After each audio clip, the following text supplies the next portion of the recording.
Thank you for I'm the clarification. here. Yes, and walk out. We talked about gear. Let's talk a Yep. little bit about records. We can't leave the software out of this. And the angle I want to go to with this is finding records and going to Okay. record stores. Do you Yep. have any, I think a lot of people are intimidated by record stores, especially if they're just getting into things or if they're looking for, new music or even, especially talking about vintage albums and trying to find ones Yeah. that sound good. So do you have Right. any tips for people, buying records Yeah. and going into record stores? Yeah. Big time.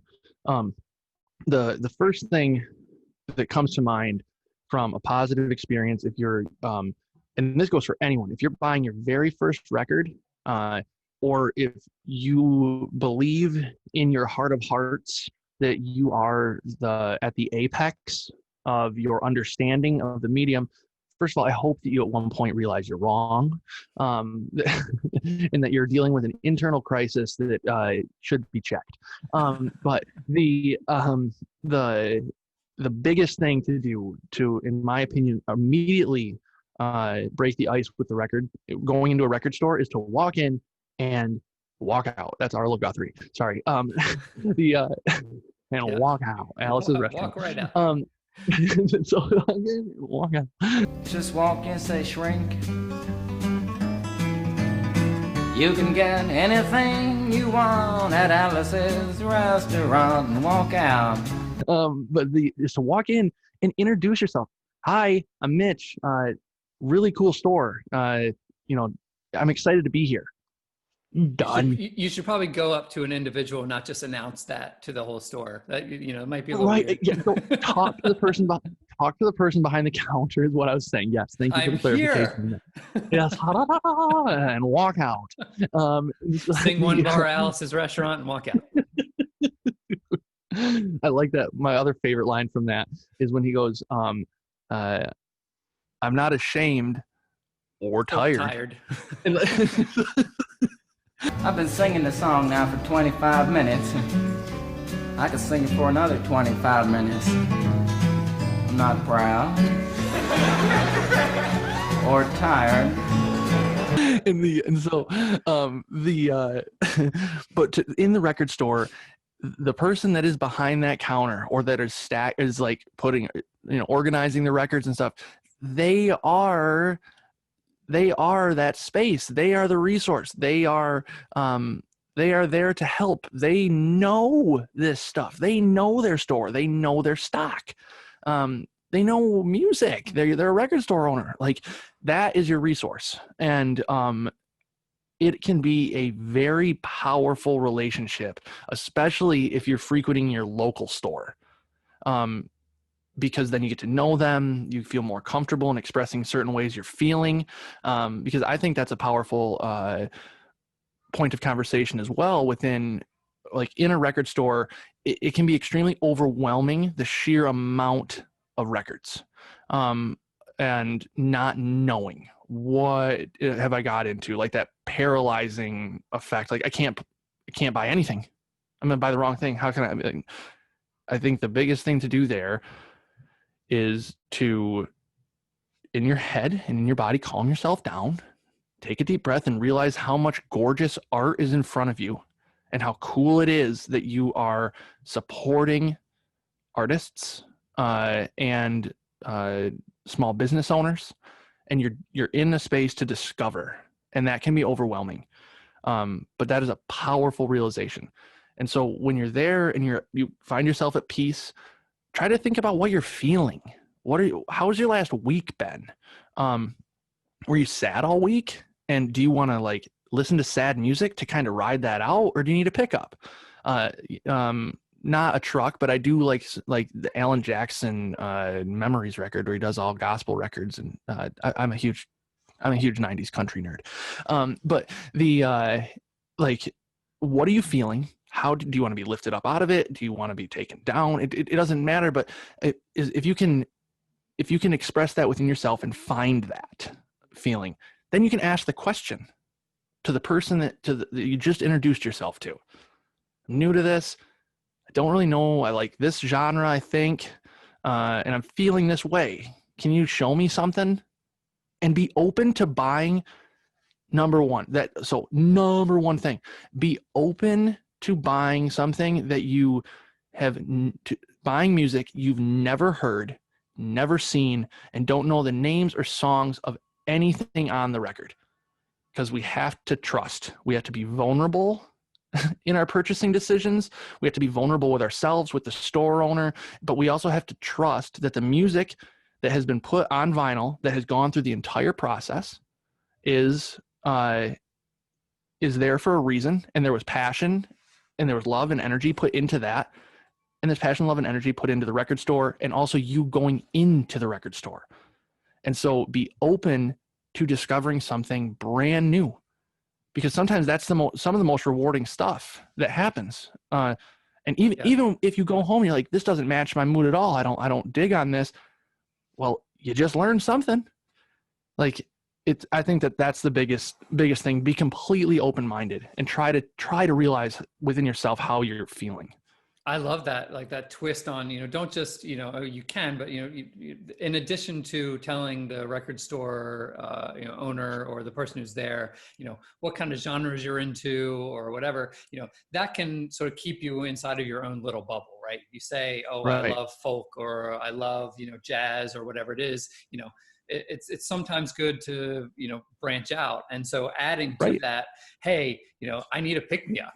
Or I want something, just, chill because, like I'm filled with anxiety or whatever it is, that can lead you down some really cool paths. That's a great tip. And you don't need to tell the record store owner, in my opinion, I want something I've never heard before, because record store owners can't read your minds. Right. They don't know what you've heard. No. Okay. I have heard while being in stores, and this hurts my feelings hurts my heart for the person that is saying it out loud. And that's why I say like emotions and crisis and stuff like that. Mental health, huge. Like, I go to record stores, like I'm manic depressive bipolar. And so when I'm in those shops, I'm trying to be really in tune with where I'm at in all of that, and how can the music, how can this experience here help facilitate me through this difficult time right now. And one thing that is hard for me to hear is when someone goes into a store, does like a lap around, and then they're just like, nothing here. Yeah. Are we in the same reality? Like, unless we both are sharing this mania together, I mean, party on, man. But like, dude, so what is that? Yeah, open your mind. Yeah. Yes, please. That's We're what you're there looking for something to learn something different. Yeah. Yes. I do have a major pet peeve. Sure. Yeah, rock it, man. Let it out. It's one of my least favorite things, because I think public it's just service message from Mitch Anderson and Black Circle Radio for all record store visitors here. Okay, well, I'm preparing. Man, I'm going to do that. I do not have a BCR PSA, and this is going to be it. You should make it very serious, like this is your brain on drugs sort of thing. Just melodramatic. Yeah. In the beginning, you hear that ASMR egg crack, like, and so, this is your brain on drugs.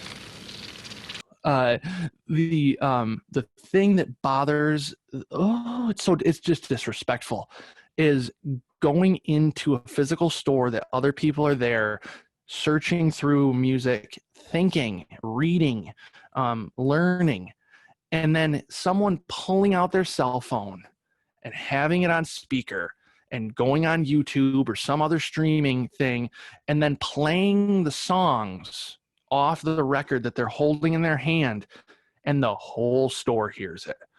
The disregard for other people's like current journey in that space is so rude. It's so rude. And let alone you're in someone else's store.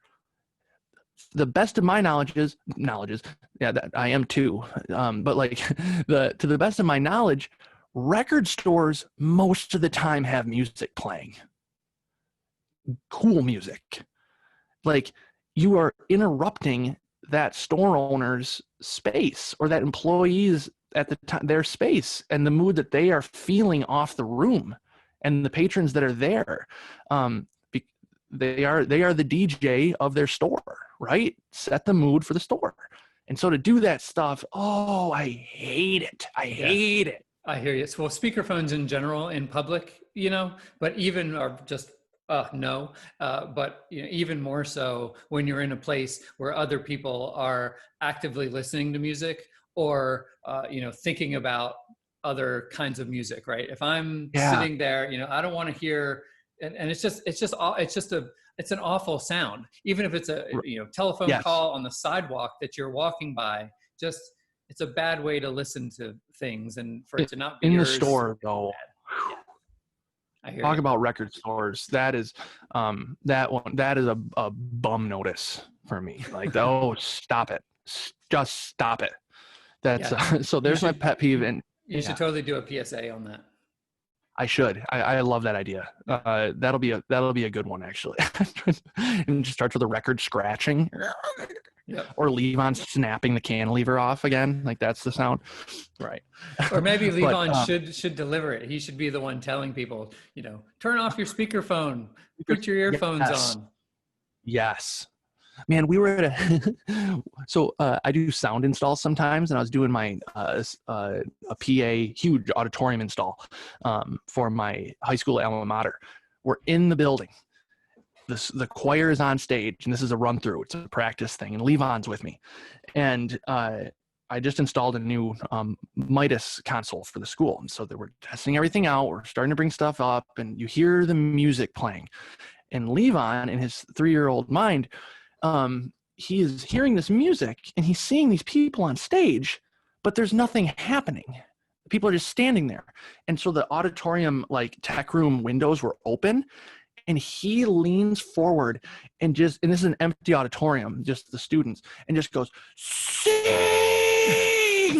at the top of his 3-year-old lungs, just berates these students, not understanding that the cue just hadn't happened yet. Like, there was still a measure to go.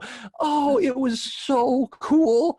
Oh, that's one of my favorite. Oh, that's one of my favorites. Sing. He's got his father's ADHD. He's like, come on, get on with it. What are you doing? I'm just standing there. Let's go. Next one. But it ruled. But man, yeah, so that's about my record store. That's how I feel about record stores. Yeah, I agree. You treat your record store owner or employee as like a sommelier in a restaurant. Help them, let them help you navigate the menu of choices, and they're professionals, and they will lead you to good places. Be respectful. Just be respectful of them and of their space and the others around you. Hashtag life lessons. Like, I mean, What I Learned in the Record Store. That's a good book.